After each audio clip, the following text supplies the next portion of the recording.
Oh, got some damage.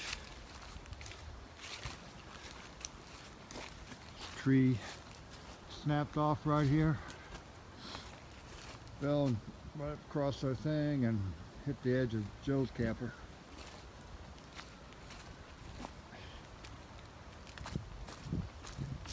And then, back here in the back, had a big tree, big oak tree. Fall.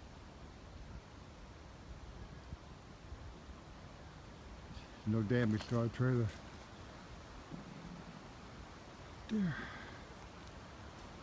And then, a bunch of shit fell right here.